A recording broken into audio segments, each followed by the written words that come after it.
Unique design 144 হার্জের AMOLED display 200 মেগাপিক্সেলের camera এবং 7000 মিলি অ্যাম্পিয়ারের ম্যাসিভ ব্যাটারি সহ রিয়েলমি নাম্বার সিরিজের লেটেস্ট স্মার্টফোনটাই রয়েছে এখন আমাদের হাতে। 2026 সালের জানুয়ারির দিকে এই রিয়েলমি 16 প্রো লঞ্চ হলেও এখনো কিন্তু বাংলাদেশে তেমনভাবে অ্যাভেলেবেল হয়নি।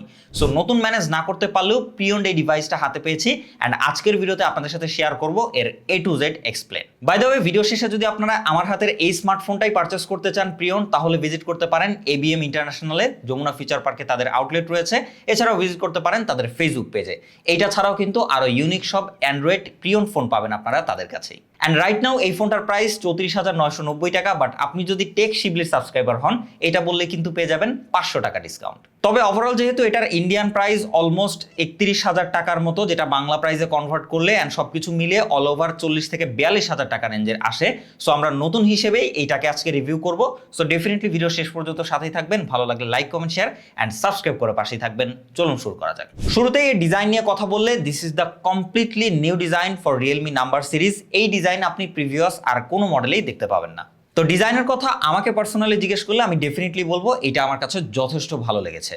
পোর্টস অ্যান্ড বাটন আপনারা সবকিছুই পাচ্ছেন। ওপরের দিকে সেকেন্ডারি নয়েজ ক্যান্সেলেশন মাইক, আয়ার ব্লাস্টার সেন্সর রয়েছে এবং আপনারা নিচের দিকে সিম কার্ড ট্রে পাবেন, যেখানে 2টা ন্যানো সিম কার্ড ব্যবহার করা যাবে এবং টাইপ সি পোর্ট এবং স্পিকার গ্রিল সবকিছু রয়েছে। ফোনটাতে আপনারা ডুয়েল স্টেরিও স্পিকারের সাপোর্ট পাবেন। সেক্ষেত্রে যদি আমরা সাউন্ডের কথা বলি, 300% পর্যন্ত ভলিউম আপ হয় এবং যেটা যথেষ্ট লাউড, এবং ভলিউম ফুল সাউন্ডে তেমন একটা ডিস্টরশন আমরা লক্ষ্য করিনি।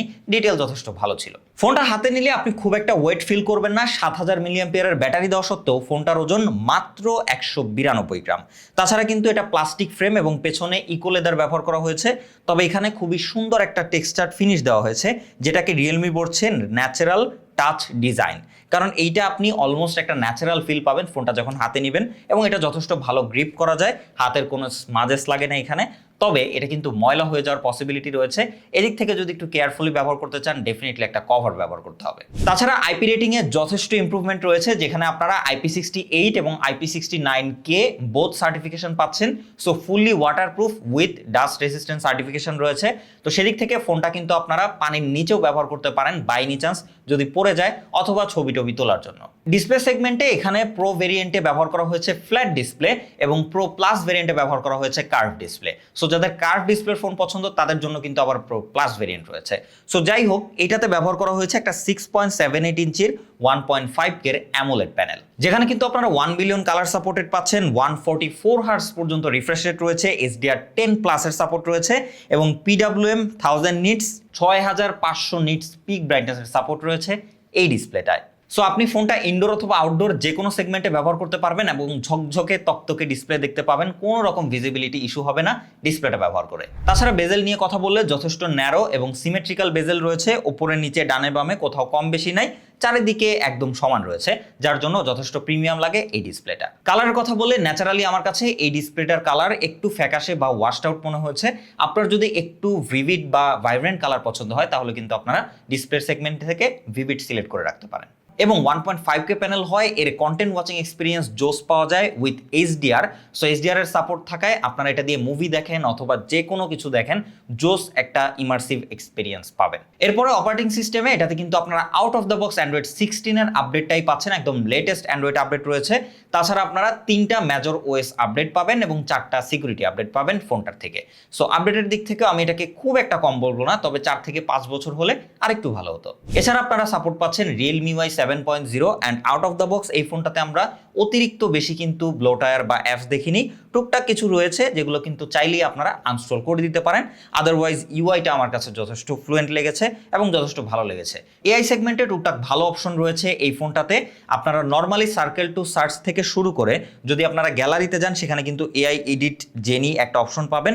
সো এইটাতে গেলে আপনারা এআই লাইট মি এটা দিয়ে আপনার নিজের ফেসটাকে খুবই অ্যাস্থেটিকলি লাইট আপ করতে পারবেন। এখানে বেশ কিছু প্রি টেমপ্লেট রয়েছে, এগুলো ব্যবহার করতে পারেন। এছাড়া এআই স্টাইল মি এটা দিকে আপনি চাইলেই আপনার নিজের ছবি ছবিটাকে যে কোনো আলাদা আলাদা সেগমেন্টের ছবিতে কনভার্ট করতে পারবেন, নিজের পোশাক আশাক বা ড্রেস আপগুলো চেঞ্জ করতে পারবেন এবং নিচে প্রম্পট লেখার জায়গা রয়েছে, এখানে সিম্পলি প্রম্পট লিখে আপনারা এগুলো চেঞ্জ করে ফেলতে পারবেন। তাছাড়া আপনারা ডিরেক্টলি এডিটে গেলেও এখানে এআই এডিটর নামে বেশ কিছু অপশন এখানে পেয়ে যাবেন, যেমন এআই রিকম্পোজ, এখান থেকে আপনারা রিকম্পোজ করতে পারবেন এটাকে, আপনার ছবিকে এআই ইরেজার দিয়ে আপনার ছবিতে যদি কোনো আনওয়ান্টেড পার্ট থাকে সেটাকে রিমুভ করতে পারবেন।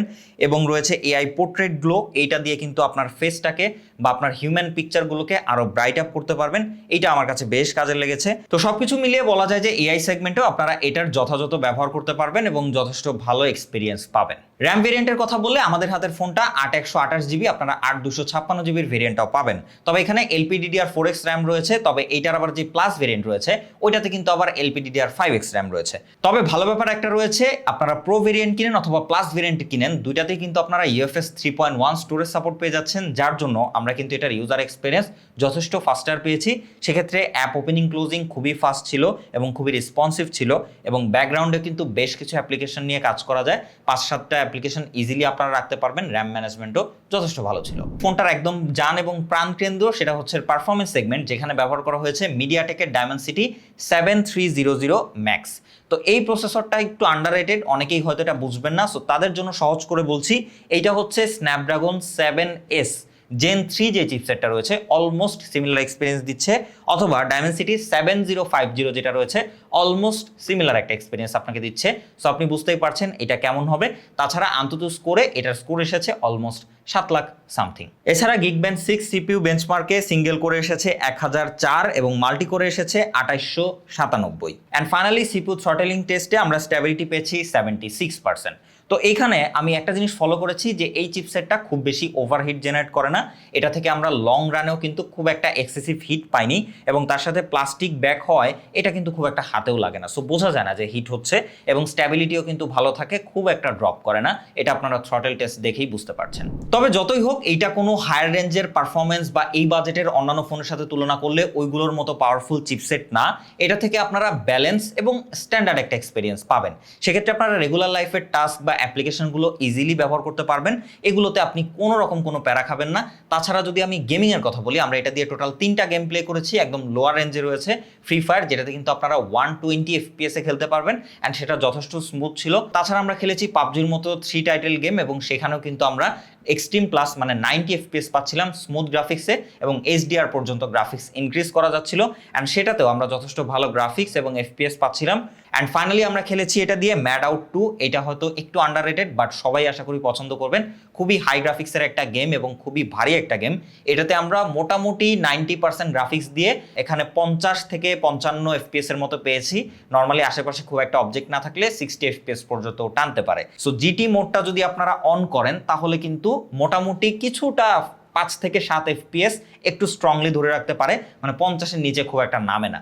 সো এই জিনিসটা আপনারা যদি একটু গেমিং করেন এই ফোনটা দিয়ে তাহলে অন করে রাখবেন, আশা করি বেটার একটা এক্সপিরিয়েন্স পাবেন। সবশেষে চলে যাই আমরা এর ক্যামেরা সেগমেন্টে। ফোনটার রেয়ারে রয়েছে 200 মেগাপিক্সেলের একটা মেইন সেন্সর অ্যান্ড সাথে রয়েছে 8 মেগাপিক্সেলের একটা আলট্রা ওয়াইড লেন্স। যদি ফোনটার আমরা নতুন প্রাইসে বিবেচনা করি অলমোস্ট 40 থেকে 42,000 টাকা, সেক্ষেত্রে আমরা ডেফিনেটলি এক্সপেক্ট করবো এখানে একটা টেলিফটো লেন্সের এবং যে আলট্রা ওয়াইডটাও দিয়েছে এটা মিনিমাম অন্তত 13 বা 20 মেগাপিক্সেলের হওয়া উচিত ছিল। এইটা আসলে 8 মেগাপিক্সেল খুব একটা মানাচ্ছে না 200 মেগাপিক্সেলের পাশাপাশি, অ্যান্ড যেটা কিন্তু আমরা পিকচার স্যাম্পলও দেখতে পেয়েছি। প্রথমত আমরা মেইন ক্যামেরা দিয়ে ছবি তুলেছি, সেখানে যথেষ্ট ভালো ডিটেল প্রিজার্ভ করতে পারে, তবে কেন জানি প্রত্যেকটা ছবি আমার কাছে একটু বেশি কন্ট্রাস্টি লেগেছে, যার জন্য শ্যাডো এরিয়াগুলোকে একটু বেশি ডার্ক করে দেয়।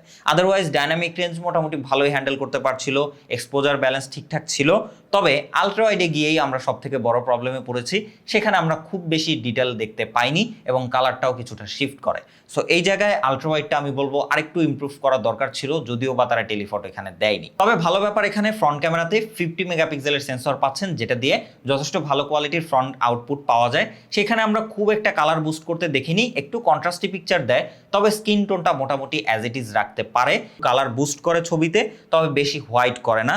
এখানে আমি মোটামুটি ভালো পেয়েছি এর ফ্রন্ট ক্যামেরাটা। সো যারা অনেক বেশি সোশ্যাল মিডিয়া ব্যবহার করেন, ভিডিও কলে কথা বলতে চান বা মেমোরি ক্যাপচার বা হচ্ছে সেলফি তুললেন বেশি, সো তাদের জন্য কিন্তু এইটা আমি মনে করি যে ভালো একটা স্ট্যান্ডার্ড লেভেলের সেলফি প্রোভাইড করবে। অ্যান্ড এখানে আরও একটা ভালো ব্যাপার কি জানেন, টোটাল 3টা ফোকাল লেন্থে আপনারা সেলফি নিতে পারবেন, 0.8x, 1x এবং 2x। দিনে মোটামুটি কভার করতে পারলেও রাতে গেলে বেশ স্ট্রাগল করে এই ফোনটা। সেক্ষেত্রে আমরা মোটামুটি ভালো নয়েজ গ্রেনের দেখা পেয়েছি ডার্ক এরিয়াগুলোতে, বিশেষ করে আলট্রাওয়াইডের অবস্থা তো খুবই খারাপ। তবে হ্যাঁ, মেন লেন্স দিয়ে আপনারা চলনসই ছবি আউটপুট নিতে পারবেন রাতের ক্যামেরাতে। একটা মজার ব্যাপার কিন্তু ক্যামেরা সেগমেন্টে রয়েছে, অ্যান্ড সেটা হচ্ছে এখানে কোনো টেলিফোটো লেন্স না থাকলেও আপনারা 5টা ডিফারেন্ট ফোকাল লেন্থে পোর্ট্রেট নিতে পারবেন। সো এটা কিন্তু খুবই ইন্টারেস্টিং। তবে পোর্ট্রেটের কথা বললে এইটা আমার কাছে বাজেট ওয়াইজ এতটা আসলে ইমপ্রেসিভ লাগেনি, এটা আমার কাছে অ্যাভারেজ টাইপের লেগেছে। ডিটেলের কথা যদি বলি, এজ ডিটেকশনের কথা বলি, ব্যাকগ্রাউন্ড ব্লার, ব্যাকগ্রাউন্ড সেপারেশন, এটা আমার কাছে স্ট্যান্ডার্ড লেগেছে। এখানে তাদের আরেকটু প্রসেসিং করা দরকার ছিল।